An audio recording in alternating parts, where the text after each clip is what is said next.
নমস্কাৰ ষ্টুডিঅ'ত মই প্ৰিয়ংকা ব্ৰহ্মপুত্ৰত ডুবিল বনভোজ দলৰ নাও যোৰহাটৰ বাঘমৰাত ব্ৰহ্মপুত্ৰৰ ভয়ংকৰ নাও দুৰ্ঘটনা সংঘটিত হৈছে শিশু মহিলা সহ বৰ্তমানেও সন্ধানহীন হৈ আছে 4 গৰাকী লোক নাওখনত আছিল শিশু মহিলা সহ 15 গৰাকী যাত্ৰী আৰু ইতিমধ্যে উদ্ধাৰ কৰা 4 জনক জেএমচিএইচত ভৰ্তি কৰোৱা হৈছে ইয়াৰে দুগৰাকী লোকৰ অৱস্থা সংকটজনক বুলি জানিব পৰা গৈছে নৌকা বিহাৰৰ সময়তে সংঘটিত হয় দুৰ্ঘটনাটো বাঘমৰাত বনভোজ খাবলৈ গৈছিল দলটো নাওখনত যোৰহাট নগৰৰ পুৰণা বালিবাটৰ পৰা শিশু মহিলা সহ প্ৰায় 15 জন লোক আছিল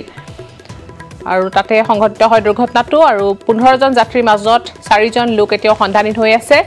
আৰু উদ্ধাৰ হোৱা 2 জন লোকৰ অৱস্থা সংকটজনক বুলি জানিব পৰা গৈছে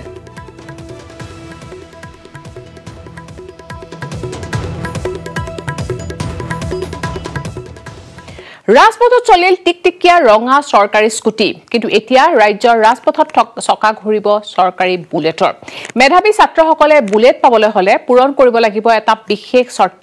শিক্ষামন্ত্ৰী ডক্টৰ হিমন্ত বিশ্ব শৰ্মাই বান্ধি দিলে এই বিশেষ শৰ্তটো কি স্যাৰ বুলেটখন কেতিয়া দিব বুলেট দিলে লগত পিছপালে এটা ছোৱালীও লাগিব ছোৱালী আছে বুলেট পালে হ'ল মেধাবী ছাত্ৰীসকলে লাভ কৰিলে সৰকাৰি স্কুটি কিন্তু কেতিয়া সৰকাৰি বুলেট পাব ছাত্ৰসকলে বুলেটখন কেতিয়া দিব সঁচাকৈ সৰকাৰে বিতৰণ কৰিব নেকি বুলেটখন কেতিয়া দিব টিকটিকিয়া ৰঙা স্কুটিক চেৰ পেলাবলৈ এইবাৰ আহি আছে সৰকাৰি বুলেট এই সৰকাৰি বুলেট প্ৰসংগৰ অৱতাৰণা কৰিছিল খুদ শিক্ষামন্ত্ৰী ডক্টৰ হিমন্ত বিশ্ব শৰ্মাই উচ্চতৰ মাধ্যমিক চূড়ান্ত পৰীক্ষাত সুখ্যাতিৰে উত্তীৰ্ণ ছাত্ৰীসকলক স্কুটি বিতৰণৰ পাছত ছাত্ৰসকলৰ প্ৰশ্নৰ উত্তৰত বিভিন্ন স্থানত লৰাসকলক বুলেট দিয়াৰ প্ৰতিশ্ৰুতি দিবলৈ বাধ্য হৈছিল শিক্ষামন্ত্ৰী ইয়াৰ পাছত মন্ত্ৰীগৰাকী জলৈকে গৈছে তাতেই সন্মুখীন হৈছে ছাত্ৰসকলৰ প্ৰশ্নৰ বুলেটখন কেতিয়া দিব আনকি গণৰাজ্য দিৱসৰ কাৰ্যসূচীটো বুলেট কেতিয়া দিব বুলি মন্ত্ৰীগৰাকীক প্ৰশ্নৰে ব্যতিব্যস্ত কৰি তুলিলে ছাত্ৰসকলে মঙলবাৰে নগাঁৱৰ নুৰুল আমিন ষ্টেডিয়ামত গণৰাজ্য দিৱসৰ মূল কাৰ্যসূচীত অংশগ্ৰহণ কৰি ওলাই অহাৰ সময়তে ছাত্ৰসকলৰ প্ৰশ্ন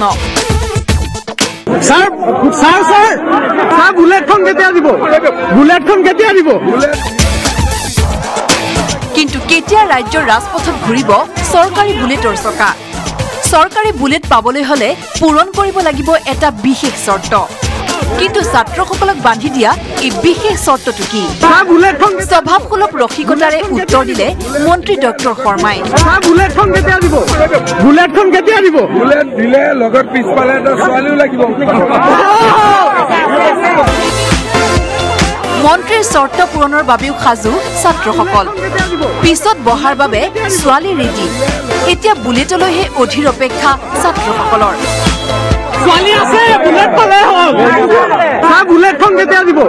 বুলেটখন কেতিয়া দিব বুলেট দিলে লগত পিছপালে এটা ছোৱালীও লাগিব ছোৱালী আছে বুলেট পালে হ'ল প্ৰতিশ্ৰুতিৰ পাছত এইদৰে এতিয়া প্ৰান্তে প্ৰান্তে সৰকাৰি বুলেট প্ৰসংগত ঢেমেলীয়া উত্তৰ দিবলগীয়া হৈছে শিক্ষামন্ত্ৰী ডক্টৰ হিমন্ত বিশ্ব শৰ্মাই বুলেটখন কেতিয়া দিব বুলেট দিলে লগত পিছপালে এটা ছোৱালীও লাগিব নগাঁৱৰ পৰা Nilotpal Bora news 18 Assam north east মন্ত্ৰী হিমন্ত বিশ্ব শৰ্মাৰ মুখৰ পৰা অহৰ্নিশে বৰষিছে সমালোচনাৰ অগ্নি আজমল কংগ্ৰেছ অসম জাতীয় পৰিষদ ৰাইজৰ দল সদৌ অসম ছাত্ৰ সন্থা মন্ত্ৰীগৰাকীৰ সমালোচনাৰ পৰা বাদ নপৰিল ৰাজনৈতিক অৰাজনৈতিক সংগঠনো বদৰুদ্দিন আজমলে মিটিঙত ভাষণ দিয়ে যে বিজেপি আহিলে মুছলমানসকল মছজিদত যাব নোৱাৰিব মই আজমল ডাঙৰীয়া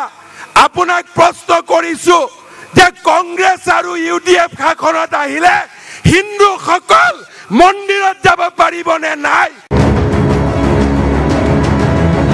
বিজেপিৰ গাত আজমল এলাৰ্জি মন্ত্ৰী হিমন্তৰ মুখত পুনৰ আজমল আখ্যান আজমলক বিৰোধী শক্তিৰ ত্ৰাণকৰ্তা আখ্যা গোটেইবিলাকৰ ত্ৰাণকৰ্তা হিচাপে বদৰুদ্দিন আজমলকে মই দেখা পাইছো কংগ্ৰেছ AIDFৰ মিত্ৰতা আৰু নৱগঠিত আঞ্চলিক দলৰ ৰাজনৈতিক তৎপৰতাই এক প্ৰকাৰ শংকিত কৰি তুলিছে শাসকীয় বিজেপিক এই কথাৰ উমান পোৱা গ'ল খোদ মন্ত্ৰী ডক্টৰ হিমন্ত বিশ্ব শৰ্মাৰ ভাষ্যত মন্ত্ৰী হিমন্ত যলৈকে গৈছে তাতেই টানি আনিছে আজমল প্ৰসংগ বাদ নপৰিল গণৰাজ্য দিৱসৰ কাৰ্যসূচীৰ সময়তো হিমন্তৰ মুখত আজমল আখ্যান বদৰুদ্দিন আজমলক অসম জাতীয় পৰিষদ ৰাইজৰ দল কংগ্ৰেছৰ ত্ৰাণকৰ্তা বুলিলে মন্ত্ৰী হিমন্তই গোটেইবিলাকৰ ত্ৰাণকৰ্তা হিচাপে বদৰুদ্দিন আজমলকে মই দেখা পাইছোঁ তেওঁলোকৰ আদি আৰু অন্ত দুইটাই বদৰুদ্দিন আজমলতে সীমাবদ্ধ হৈ আছে ইফালে জাতীয় পৰিষদৰ সভাপতি লুৰিণজ্যোতি গগৈক সমালোচনা কৰিবলৈ গৈ আছুক তীব্ৰ কটাক্ষ মন্ত্ৰী ডক্টৰ শৰ্মাৰ আছু নেতাসকলক বিচিত্ৰ আখ্যা মন্ত্ৰী হিমন্তৰ অসমত চৰকাৰ পুনৰবাৰ বিজেপিয়ে গঠন কৰাৰ পাছত কঠোৰভাৱে জনসংখ্যা আইন প্ৰযোজ্য কৰা হ'ব বুলিও সদম্ভ ঘোষণা কৰে মন্ত্ৰী ডক্টৰ হিমন্ত বিশ্ব শৰ্মাই নগাঁৱৰ পৰা নীলোৎপল বৰাৰ report news 18 Assam north east গণৰাজ্য দিৱসত মহানগৰী সোণাপুৰত বিনামূলীয়া স্বাস্থ্য শিবিৰ অধিশ্ৰী ডেভেলপমেণ্ট ছ'চাইটিৰ উদ্যোগত আয়োজিত স্বাস্থ্য শিবিৰত 6গৰাকী চিকিৎসকে প্ৰদান কৰিলে বিনামূলীয়া চিকিৎসা বটাকুছি প্ৰাথমিক বিদ্যালয়ত আয়োজিত এই চিকিৎসা শিবিৰত চিকিৎসা ল'বলৈ আহিল বৃহত্তৰ সোণাপুৰৰ বহু লোক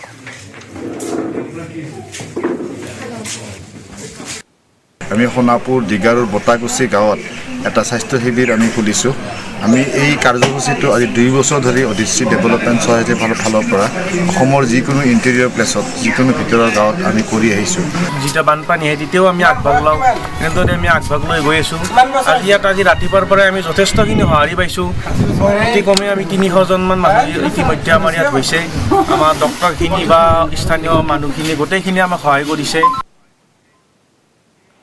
নলবাৰীৰ ঐতিহাসিক কয়াকুছি শ্ৰী শ্ৰী বলপুখুৰী পাৰ থানত অনুষ্ঠিত হৈছে 59 সংখ্যক ধৰ্মালোচনী সভা 25, 26 আৰু 27 জানুৱাৰীত তিনিদিনীয়াকৈ অনুষ্ঠিত হোৱা এই সভা মহোৎসৱৰ আজি দ্বিতীয় দিন ৰাতিপুৱাৰ ভাগত পতাকা উত্তোলন স্মৃতি তৰ্পণকে ধৰি ধৰ্মীয় শোভাযাত্ৰাৰে আৰম্ভ হৈছে ধৰ্মালোচনী সভাৰ কাম-কাজ নলবাৰী জিলাৰ পূব প্ৰান্তত অৱস্থিত শ্ৰী শ্ৰী বলপুখুৰী পাৰ থানৰ সভা মহোৎসৱত নামনি অসমৰ ভিন্ন স্থানৰ ভক্তই আহি ভিৰ কৰিছে নিখাৰ ভাগলৈ ধৰ্মালোচনী সভাত প্ৰদৰ্শন হ'ব লোক সংস্কৃতিৰ অন্যতম সংস্কৃতি নাগাৰা নাম এই নলবাৰী জিলাৰ পূব প্ৰান্তত অৱস্থিত কয়াকুছি গাঁও এই কয়াকুছি গাঁৱেই নহয় বিভিন্ন অসমৰ বিভিন্ন জিলাৰ পৰা ভক্তসকলৰ লাহে লাহে সোঁত আৰম্ভ হৈছে ইয়াত এটা আধ্যাত্মিক দিশ আছে যে এই আমাৰ থানখনত ৰাইজে যি মনোভাৱেৰে সেৱা লয় সেই মনোভাৱেই পূৰ্ণ হয় বুলি এটা প্ৰবাদ চলি আহিছে আৰু সেইকাৰণে এই সভাখনৰ কালেকশ্যনৰ কোনো ব্যৱস্থা নাথাকে নিজে নিজে ভক্ত ইয়ালৈ ভোগৰ সামগ্ৰী নগদ ধন বাচন বৰ্তন এইবিলাক লৈ আহে আৰু তেখেতসকলে নিজে নিজে বিতৰণ কাৰ্যসূচী বনোৱা কাৰ্যসূচী পালন কৰে আৰু সকলোৱে সুশৃংখলাবদ্ধভাৱে ভোগ লয় প্ৰসাদ লয় আৰু ইয়াৰ সাংস্কৃতিক অনুষ্ঠানবিলাক উপভোগ কৰে জল সংকটৰ বিৰুদ্ধে নিউজ 18ৰ মহাসংকল্প নিউজ 18ৰ বিশেষ আয়োজন ৱাটাৰথন হাৰ্পিক আৰু নিউজ 18ৰ কেম্পেইন মিছন পানী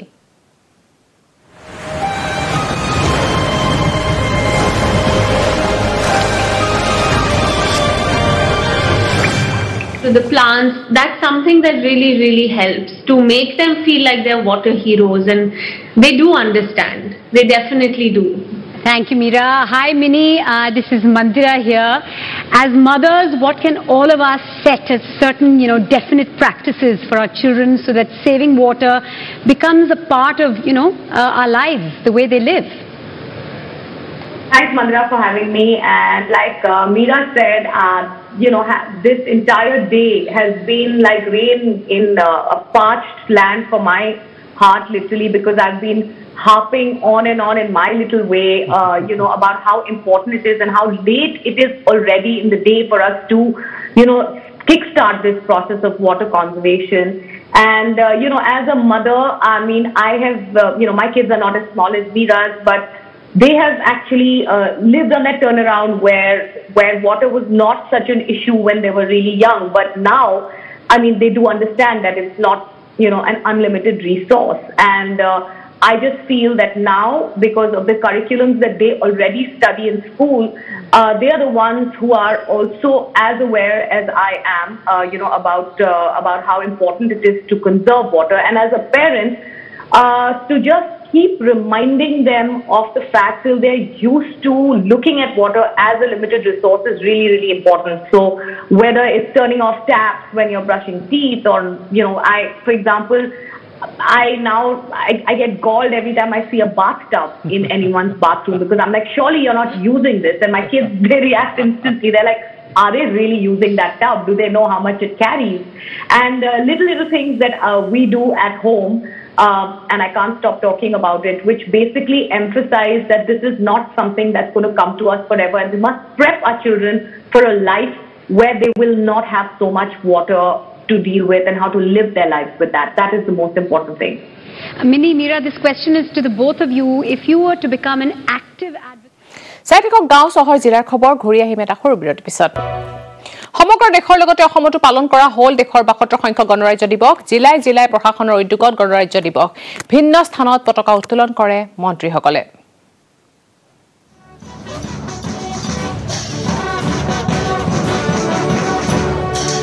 আজি দেশৰ ৭২ সংখ্যক গণৰাজ্য দিৱস সংবিধান সভাত দেশৰ সংবিধান গৃহীত হোৱাৰ আজি ৭১ বছৰ সম্পূৰ্ণ হল দেশজুৰি গণৰাজ্য দিৱসৰ ব্যাপক উৎসাহ অৱশ্যে চৰকাৰীভাৱে গণৰাজ্য দিৱস উলহ মালহেৰে উদযাপন কৰা হয় যদিও ৰাজহুৱা ব্যক্তিগত বা বিভিন্ন অনুষ্ঠান প্ৰতিষ্ঠানত নাই পূৰ্বৰ উৎসাহ নগাঁৱত মন্ত্ৰী ডক্টৰ হিমন্ত বিশ্ব শৰ্মাই কৰে পতাকা উত্তোলন কৰি দিয়া ভাষণত মন্ত্ৰীগৰাকীৰ ঘোষণা নগাঁৱৰ সকলো সমষ্টি হ'ব খিলঞ্জীয়াৰ বাবে সুৰক্ষিত তেওঁ লগতে কয় কঠোৰভাৱে প্ৰযোজ্য হ'ব জনসংখ্যা আইন মালিগাঁৱৰ উত্তৰ পূব সীমান্ত ৰেলৱেত গণৰাজ্য দিৱসৰ পতাকা উত্তোলন কৰে জেনেৰেল মেনেজাৰ আঞ্চুল গুপ্তাই বাইহাটাৰ কমলপুৰত ৰাজহ চক্ৰ বিষয়া ডক্টৰ অংকিতা শৰ্মাই উত্তোলন কৰে পতাকা বৰপেটাত মন্ত্ৰী সিদ্ধাৰ্থ ভট্টাচাৰ্যই উত্তোলন কৰে পতাকা বোকাখাটত মহকুমাধিপতি বিপুল দাস বঙাইগাঁৱত উপায়ুক্ত ডক্টৰ MS লক্ষ্মীপ্ৰিয়াই উত্তোলন কৰে গণৰাজ্য দিৱসৰ পতাকা লখিমপুৰত পতাকা উত্তোলন কৰে মন্ত্ৰী ৰঞ্জিত দত্তই সোণাৰীত চৰাইদেউ জিলাৰ উপায়ুক্ত পলাশ ৰঞ্জন ঘৰফলীয়া ধেমাজিত উপায়ুক্ত নৰসিং পাৱাৰ গোৱালপাৰাত ৰাভা হাছং স্বায়ত্তশাসিত পৰিষদৰ মুখ্য কাৰ্যবাহী পৰিষদ টংকেশ্বৰ ৰাভাই উত্তোলন কৰে পতাকা আনহাতে গোৱালপাৰাত পতাকা উত্তোলন কৰে মন্ত্ৰী ফণী ভূষণ চৌধুৰীয়ে গোলাঘাটত পতাকা উত্তোলন কৰে মন্ত্ৰী চন্দন ব্ৰহ্মই হাইলাকান্দিত উপায়ুক্ত মেঘ নিধি দাহাল ডিফুত কাৰ্বি আংলং স্বায়ত্তশাসিত পৰিষদৰ মুখ্য কাৰ্যবাহী সদস্য তুলিৰাম ৰংহাং কলিয়াবৰত অতিৰিক্ত উপায়ুক্ত বিতুপন নেওগ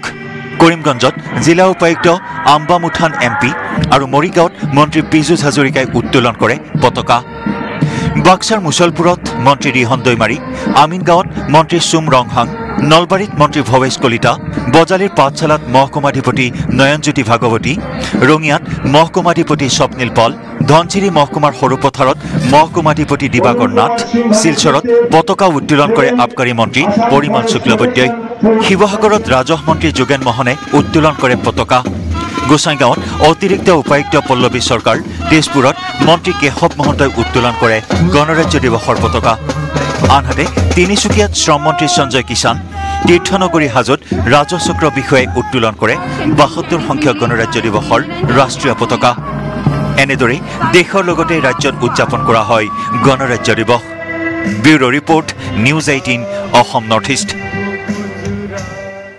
নগাঁৱৰ মিকিৰ বামুণী গ্ৰান্তত কৃষক বিদ্ৰোহ ৰায়টিক হতিয়ানপ্ৰাপ্ত কৃষকক উচ্ছেদক লৈ বিক্ষোভ কৰা হৈছে পাৱাৰ প্লাণ্ট স্থাপনৰ বাবে কৰা উচ্ছেদৰ বিৰোধিতা আজিৰে পৰা অবিৰতভাৱে চলিব এই বিক্ষোভ কাৰ্যসূচী কুলাত কণকণ শিশু লৈ প্ৰতিবাদত নামিছে মহিলাসকল দিল্লী লাইকা দধিয়াৰ দৰে প্ৰতিবাদৰ হুংকাৰ ৰায়টিক হতিয়ান ঘূৰাই নিদিয়া পৰ্যন্ত চলিব এই বিক্ষোভ নগাঁৱৰ মিকিৰ বামুণী গ্ৰান্তত কৃষক বিদ্ৰোহ ৰায়টিক হতিয়ানপ্ৰাপ্ত কৃষকক উচ্ছেদক লৈ বিক্ষোভ কৰা হৈছে পাৱাৰ প্লাণ্ট স্থাপনৰ বাবে কৰা উচ্ছেদৰ বিৰোধিতা কৰা হৈছে আজিৰে পৰা অবিৰতভাৱে চলিব এই বিক্ষোভ কাৰ্যসূচী কুলাত কণকণ শিশু লৈ প্ৰতিবাদত নামি পৰিছে মহিলাসকল আমাৰ ৰায়টি হতিয়ান থকা কৃষিভূমি আজি আমাৰ পৰা কাহিনী পেলাই বহিৰাগত কোম্পানী আজুৰ পাহাৰ দিছে ইয়াৰ প্ৰতিবাদত আৰু এই কৃষিভূমি আমাক ঘূৰাই দিয়াৰ দাবীত আজি আমি এই অৱস্থান ধৰ্মঘট কৰিবলগীয়া হৈছে আজি অসমীয়া মানুহৰ ভূমি কৃষিভূমি কাহিনী আজি বহিৰাগত বনিয়াক গতাই দিছে গতিকে আজি আমি এই গণৰাজ্য দিৱসত আজি সৰ্বানন্দ সোণোৱালক আমি জনাই দিব বিচাৰিছোঁ যে হে সৰ্বানন্দ সোণোৱাল আজি আমাৰ যি এই কৃষিভূমি আজি এই কৃষিভূমি কৃষকক দিয়ক আৰু কৃষক থাকিলেহে জাতি থাকিব আৰু মাটি থাকিলেহে কাৰণ তুমি যদি সঁচাই অসমীয়া জাতিক ভাল পোৱা তেন্তে অসমীয়া মানুহৰ মাটি আজি কাহিনী বহিৰাগত কোম্পানীক দিয়া কাৰবাৰ বন্ধ কৰা আৰু ইয়াৰ লগে লগে সময় হৈছে এতিয়া বাতৰিৰ পৰা বিদায় লোৱাৰ নমস্কাৰ মই ব্যৱহাৰ কৰোঁ আটাইতকৈ সবল আৰু সতেজ cement Surya Cement. Surya Cement, অটুট ঘৰ অটুট অসম